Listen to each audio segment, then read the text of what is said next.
All right, let's just jump right into this. We're about to explore one of the most, well, intricate and kind of mind-bending cosmological systems ever put down on paper. It's all drawn from a really dense work called A Treatise on Cosmic Fire. And get this, it paints a picture of a universe that isn't built on cold, empty space, but on a blueprint that's dynamic, alive, and made of, you guessed it, fire. This quote from the book really sets the perfect tone, doesn't it? It's talking about this profound mystical vision, this idea of a single unified source, one flame, and everything, every star, every planet, and yup, every single one of us is just a spark from that flame. We're all unique, but we're never really truly separate from the whole. And that really brings us to the core question we're tackling here. What if that idea of fire isn't just some poetic metaphor? What if it's the literal, fundamental stuff of reality? This whole system asks us to imagine that everything, from a whole galaxy right down to a single atom, is actually an expression of conscious, intelligent energy, a form of living fire.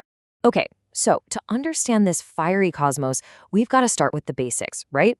The building blocks. The entire system is built on this trinity of forces, which it describes as three fundamental types of fire. First up, you've got electric fire. Think of this as the initial spark, the pure will or spirit that just kicks everything off. Then there's solar fire. This is the fire of mind and consciousness. It's the force that builds, connects, and illuminates everything. And third, we have fire by friction. This is the heat that's already inside physical matter itself, the energy that creates all the movement and activity we see. And the idea is these three fires weave together to create literally everything that exists. Now, here's where it gets really interesting and, frankly, a little personal. This massive cosmic framework, it gets scaled all the way down. The whole system proposes that these huge cosmic principles aren't just out there in the stars. Nope, they're also right here, inside every single one of us. The key word here is microcosm, and it means exactly what it sounds like. Each individual human being is a complete, perfect, just miniature reflection of the entire universe, which is called the macrocosm. So yeah, you're basically a tiny little cosmos. And this image, it illustrates that idea perfectly. Now, don't get bogged down by all of the specific labels and lines here. Just look at the overall shape. This isn't a picture of a static physical body, is it?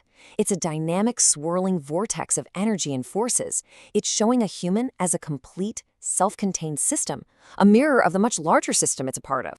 So if we're miniature universes, how in the world does that help us understand anything? Well, that brings us to what is probably the single most important tool for unlocking this entire system.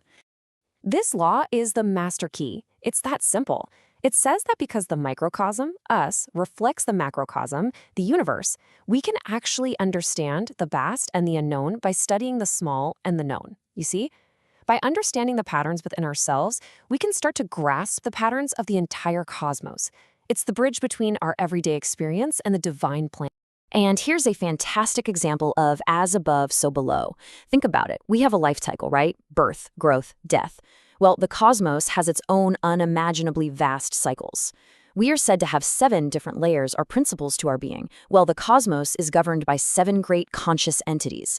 Our whole journey is about developing consciousness, and the universe itself, it's seen as the expression of a universal mind. It fits. Okay, so using this law of correspondences as our guide, the system then starts to zoom out, way out, from the human to the truly cosmic scale, and it reveals a universe that is anything but empty. Whoa, okay, this chart gives us a little glimpse of that scale. I know it looks complicated, but just follow the flow. At the very top, you have the ultimate source, the one.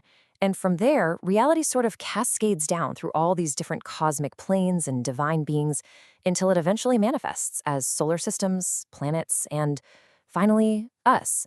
It's a vision of a deeply, deeply ordered and interconnected reality. So here's the really crucial part. This isn't just a structure of matter, of rocks and gas. It's a structure of consciousness. Our entire solar system is seen as the body of a colossal being called the solar logos. And each planet, including our Earth, is the physical body, the incarnation of its own massive consciousness, a planetary logos, or what the text calls a heavenly man. So planets aren't just rocks floating in space. They are living, evolving beings. And this diagram kind of brings that cosmic map down to our local neighborhood. You can see the solar logos, our sun, right there at the center of this incredible web. and below it, you see the planetary hierarchy for Earth.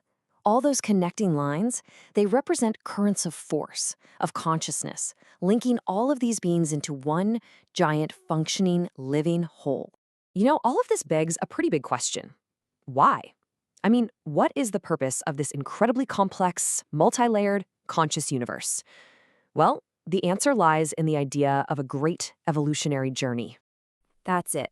That's the ultimate goal. The whole cosmic shebang, from the grandest logos down to the tiniest atom, it all serves one primary purpose: to be a kind of cosmic school, a field of experience for consciousness to grow, to learn, and to evolve. And this journey is this huge, grand cycle. First, you have what's called involution. That's where pure spirit dives down, deep into the densest forms of matter. Then comes the crucial turning point: us, humanity. In us, spirit and matter are uniquely balanced, which allows for self-consciousness to finally wake up. And from here, the journey reverses. It's now the path of evolution, where consciousness begins its long, slow climb back up, out of matter, toward its spiritual source, until finally, it achieves liberation. And this quote just captures that process so beautifully. Every physical thing, the wheel of outer form, is just a vehicle. The real action, the whole point, is the wheel of life. That's the evolutionary journey of consciousness, turning and driving everything from within. So, after taking this trip through a fiery blueprint of a living, intelligent cosmos, what are the big takeaways? What does it all mean, and what is our place in it all? Well, it really boils down to a few key points. 1, reality isn't dead matter, it's living fire and consciousness. 2, you are a universe in miniature. 3, the cosmos is alive, it's intelligent, and it's evolving with a profound purpose. And all of that leads to a really powerful conclusion. If we are all sparks from the very same flame, then brotherhood isn't just some nice ideal we should maybe strive for, it's a fundamental scientific fact of nature. So we'll end on this thought. This whole blueprint describes a universe that is deeply intelligent, that is alive, and that is purposeful.